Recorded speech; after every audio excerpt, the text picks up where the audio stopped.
اعوذ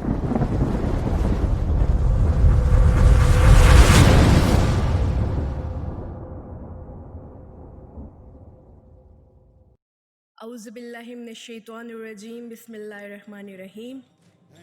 اللہ نے اپنے محبوب حضرت محمد مصطفیٰ صلی اللہ علیہ وآلہ وسلم کو پورے عالم کے لیے رحمت بنا کر زمین پر بھیجا تاکہ وہ انسانوں میں امن، سلامتی اور ایک دوسرے کے لیے پیار پیدا کر سکے۔ تبھی ہجرت کے بعد اللہ کے رسول صلی اللہ علیہ وآلہ وسلم مختلف لوگوں کی طرف پیغام حق بھیجتے رہے تاکہ لوگ مذہب اور ذات پات سے آگے نکل کر ایک دوسرے سے پیار کر سکیں، ایک اللہ کی عبادت کر سکیں۔ ویسے ہی رسول اللہ صلی اللہ علیہ وآلہ وسلم کے سفیر پیغام حق لے کر نجران جو یمن کے قریب تھا آ پہنچے اور وہاں کے بادشاہ کو رسول اللہ صلی اللہ علیہ وآلہ وسلم کا پیغام دے کے فرمانے لگے کہ اللہ کے رسول نے اللہ کے دین کی طرف آپ کو دعوت بھیجی ہے تاکہ آپ گمراہی سے نکل کے صراط مستقیم تک آ پہنچیں۔ اہل نجران باعلم اور معتبر قوم تھی۔ انہوں نے جب رسول اللہ کے اس پیغام کو پڑھا تو ان کا بادشاہ اپنی قوم سے پوچھنے لگا کہ اس زمین پر کوئی آخری نبی بھی آنا ہے؟ ان میں سے کچھ علماء دین نے اکٹھے ہو کر کہا کہ ہاں، ہم نے اپنی کتابوں میں پڑھا ہے کہ ایک آخری نبی جہاں میں اس طرح سے ابھرے گا جس کا نور پوری دنیا کو روشن کرے گا، لیکن اس کی کچھ نشانیاں ہیں۔ تو نجران کے بادشاہ نے کہا کہ جاؤ، یہاں کے جو زیادہ عبادت گزار علم پر عبور رکھتے ہیں ان کو لے کر جاؤ اور دیکھو کیا وہ نشانیاں محمد بن عبداللہ میں ہیں یا نہیں۔ نجران سے ان علماء دین کا قافلہ مدینے کی طرف آ پہنچا۔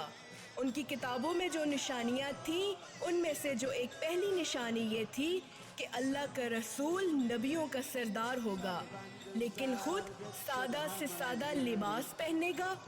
دوسری نشانی، وہ مہمان نواز ہوگا، دشمن بھی اگر اس کے پاس جائے گا تو وہ اس کو بھی کھانا کھلائے گا۔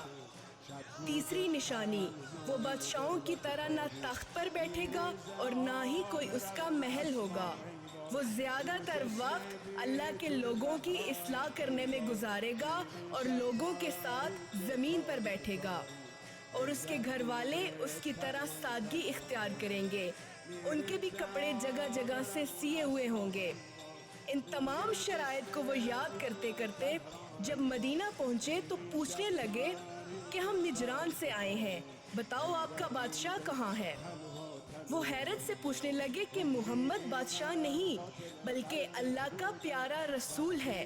اے نجرانیوں، اس کے کپڑے پھٹے ہوئے ہیں، اس کی نالین ہر جگہ سے ٹوٹی ہوئی ہے، وہ زمین پر بیٹھتے ہیں اور غریبوں کو سینے سے لگاتے ہیں، سوکھی ہوئی روٹی کھاتے ہیں۔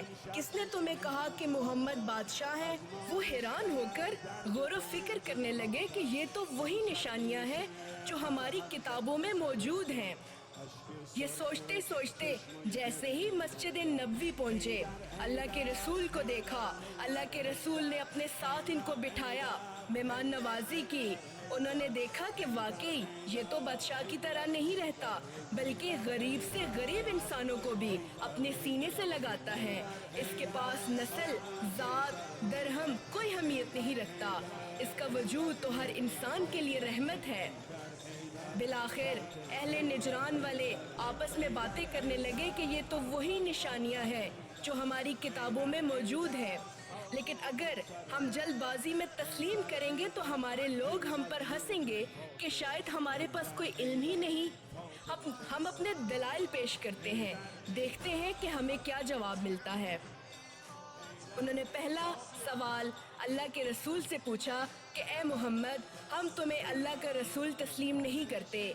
اللہ کے رسول نے ان کو سینے سے لگایا، اپنے ساتھ بٹھا کے یہ فرمانے لگے کہ اے اللہ کے بندو، ہدایت اللہ کی طرف سے انمول تحفہ ہے جو جب چاہے جسے چاہے عطا کرتا ہے۔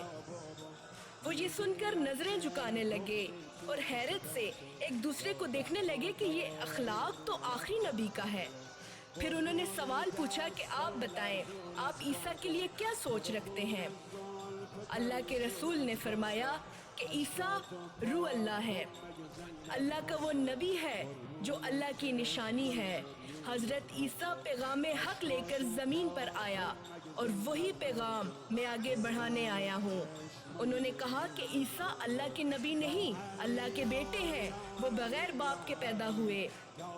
اللہ کے رسول نے فرمایا اگر بغیر باپ کے پیدا ہونا اللہ کے بیٹے ہونے کی دلیل ہے تو پھر اس سے زیادہ تو آدم کا حق ہے کہ جو بغیر باپ اور بغیر ماں کے پیدا ہوا۔ تو اس حساب سے اللہ کے پہلے بیٹے آدم علیہ السلام ہوئے۔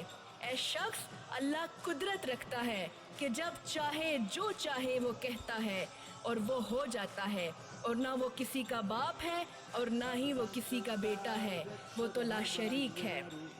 اس بات پر بحث چلتی رہی یہاں تک کہ 3 دن گزر گئے۔ نجران والے اس بات پر کھڑے تھے کہ پہلے تم عیسیٰ کو اللہ کا بیٹا مانو، پھر ہم تمہیں اللہ کا نبی مانیں گے۔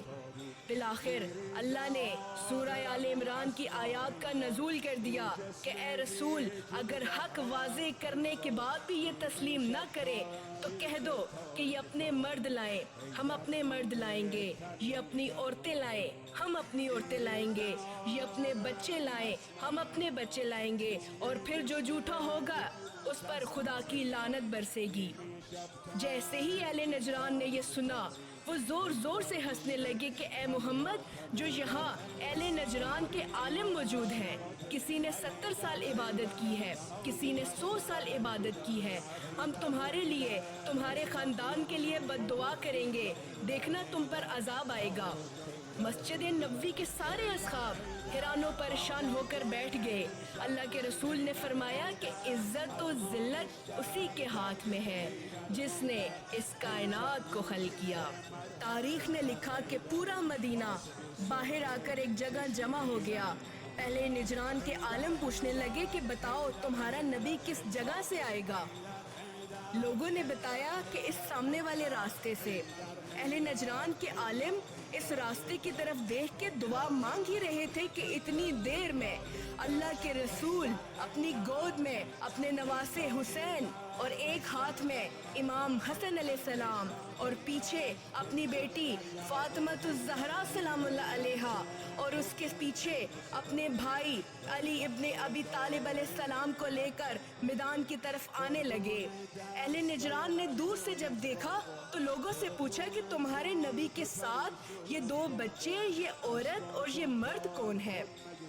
اصحاب نے فرمایا یہ جو پیچھے مرد ہے یہ ہمارے رسول کا چچا زاد بھائی علی ابن ابی طالب علیہ السلام ہے، اور جو ان کے ساتھ عورت ہے یہ ہمارے نبی کی بیٹی فاطمۃ الزہرا سلام اللہ علیہا ہے اور علی کی زوجہ ہے، اور جو بچے اللہ کے رسول کے ساتھ ہیں یہ دونوں رسول اللہ کے نواسے جنت کے سردار حسن اور حسین ہیں۔ اہل نجران نے جب پنجتن پاک کے نور کو دیکھا تو وہ آپس میں کہنے لگے کیا جو میں دیکھ رہا ہوں تم بھی وہی دیکھ رہے ہو؟ سبھی ایک زبان ہو کر کہنے لگے کہ رسول اللہ کا خاندان انہی کی طرح سادگی اختیار کرتا ہے۔ ان پھٹے ہوئے کپڑوں کے باوجود بھی اللہ نے ان کی شخصیت میں کتنا روپ رکھا ہے۔ اور وہ آپس میں کہنے لگے کہ اے لوگو، ان کے چہرے کا نور یہ بتا رہا ہے کہ آج اگر یہ کہیں یہ پہاڑ بھی اپنی جگہ سے ہٹ جائے تو وہ بھی ہٹ جائے گا، ایسا نہ ہو کہ اللہ کا عذاب ہم پر برسے۔ چیخ کھڑے ہوئے اور دوڑ کے اللہ کے رسول کے پاس آ پہنچے اور فرمانے لگے کہ اے محمد، ہم تسلیم کرتے ہیں کہ تم اللہ کے رسول ہو، تمہارا خاندان سچا ہے، تم سچے ہو، بد دعا نہ کرنا، ہم آج تباہ و برباد ہو جائیں گے۔ یہ منظر دیکھ کر اصحاب اللہ اکبر کی صدائیں بلند کرنے لگے اور پوری فضا خوشی سے مہک گئی۔ مسلمان ایک دوسرے کو سینے سے لگا کر مبارکباد دینے لگے۔ آج بھی اس دن کو عید مبارکہ کے دن سے یاد کیا جاتا ہے۔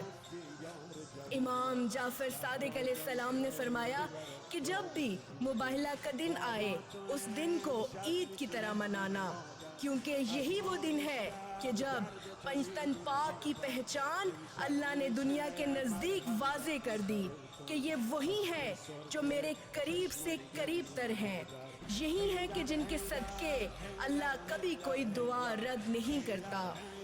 اے لوگو، اللہ نے اس دن کو پنجتن پاک کی پہچان اور عظمت کے لیے رکھا تاکہ ہر خاص و عام تسلیم کرے کہ یہی وہ پنجتن پاک ہے کہ جس کے صدقے اللہ نے ہر چیز کو خلق کیا۔